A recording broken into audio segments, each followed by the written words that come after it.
What was your biggest "fuck it, I'm doing this" moment? Deciding to go on a solo backpacking trip when I was 18 years old. I'm a warrior and not very good at handling stressful situations, and at the time, I was also super introverted. That trip really helped me realize that I'm capable of a lot more than I think. I'd like to know more. I'm interested in doing something like this, but I'm scared. If you have experience camping, even if only in groups, you'll likely be just fine. Prepare and plan, and let someone know where you're going and when you plan to be back. It's worth noting that there are two different things people could be referring to when they say they went backpacking. One is the camping, hiking variant. One is the backpacking through Europe variant. Edit, typo.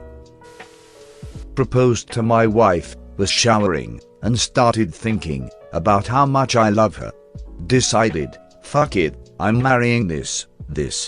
Got dressed, and drove directly to her place to propose.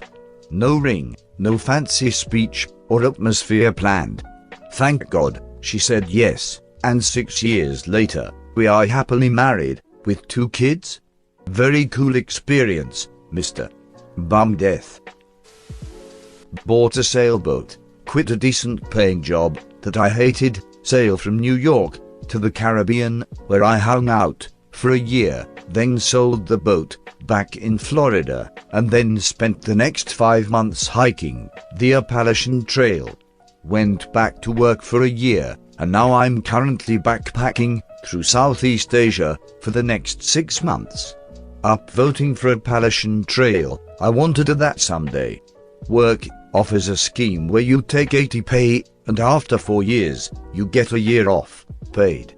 I'd love to use it for hiking across even a smidge of the US. First time I fast roped out of a helicopter. I was just a photographer, photographed lots of guys going out the back of aircraft over the years, but never jumped or roped myself. One day, I was shooting some folks during a week-long training exercise, and they asked if I wanted to make a go of it.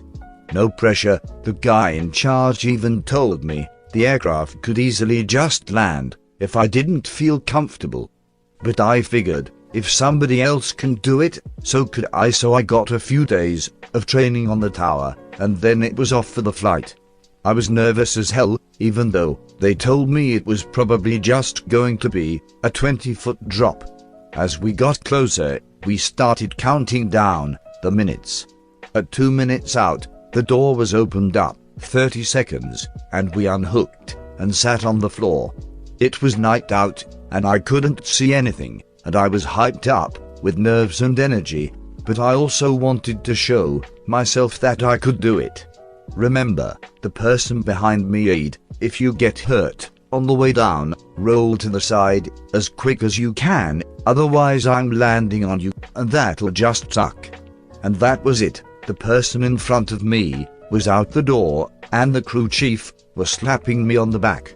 My feet went over the edge, and the only thing I remembered thinking was, fuck it. It was pitch black, but I remember thinking it felt like a longer drop than the tower. I hugged the rope close to my chest and kept my feet kicked out like they told me. Eventually, I saw the bottom and landed more or less upright and whole. Even managed to get clear in a few seconds and get video of the next person dropping. Later, I found out what was supposed to be a 20-foot top turned into a 50-plus foot drop. In the dark, I wouldn't have been able to tell, but I'm still proud as hell of myself for doing it. Edit, well, this blew up. Were you a military photographer, or do people just fast rope like people skydive? Military, Air Force, but was hanging with Army folks? Swarm ropes. Those are some shit for a first time. Doing it in the dark was a blessing.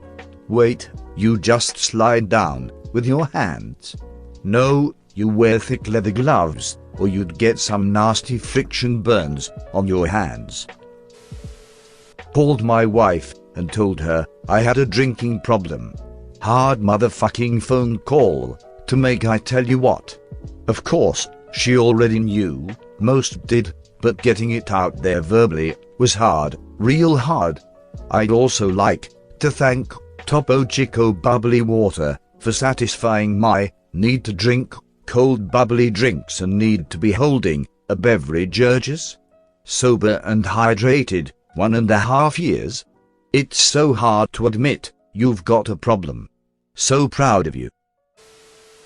Followed a girl to another country, now married, 15 years. Followed my now husband to Canada 10 years ago, after less than a year together. Zero regrets. From the outside, it sounded fucking dumb, but we knew it was an all or nothing moment, and we both wanted all. I'm also in need to do this. I don't have any fucking idea how to. Find 13-year-old on chat roulette, asked for house address. Chris Hansen. Imagine you're Chris Hansen and all you'll ever be remembered for is honeypotting pedos. I was a flight nurse at a company who liked firing people. We were transporting a patient from a car accident who became pulseless. Per policy, we were meant to go to the closest hospital. Our closest hospital was 9 minutes away, however this hospital was tiny and couldn't care for our patient. 30 minutes away was a trauma hospital. Our patient was dead, and statistically speaking, was going to stay that way, but his only hope was the trauma hospital. I told the pilot to go to the trauma hospital, knowing full well this would be reviewed, and I would be fired for violating policy. Fortunately, the trauma hospital did a fabulous job, and he survived. I was reviewed, but not fired. Update. Further details. I did not expect so much interest. The policy is closest to appropriate facility when the patient had a pulse, that is trauma, neuralgia, burns, pets, etc. But when you lost the pulse, the belief was any ed is better than a medic and a nurse in the back of the helicopter. I tend to agree with the philosophy behind the policy. Doing two-man CPR in the back of helicopter is very difficult and tiring, and we didn't have blood, lab work, etc. I also imagine most areas don't have two vastly different levels of care with just a few minutes difference. The belief is land, go to the ed, have more manpower and more tools. If you get ROSC, get back in the helicopter and keep going. The patient would likely have 2 bills, but that is another story. Our belief was the patient was hypovolemic and needed a cortis and a mass transfusion. Getting emergency release of blood at small hospitals never happens quickly, so the argument would have been we made our decision on time to blood versus time to hospital. We probably would have still been fired, but it was our best chance. It should be closest to appropriate facility. No. Seriously, I'd hate to wake up dead just because some fuckwit at corporate figured they could save minutes of flight time if they put this policy in place. I'm no lawyer, but that just sounds like a lawsuit in the making. Maybe there is more to it though. Edit. Wake up dead seems to be confusing some people. Die's a joke, my dudes. It's a play on the classic Motorhead song, Killed by Death, and also the name of Megadeth song.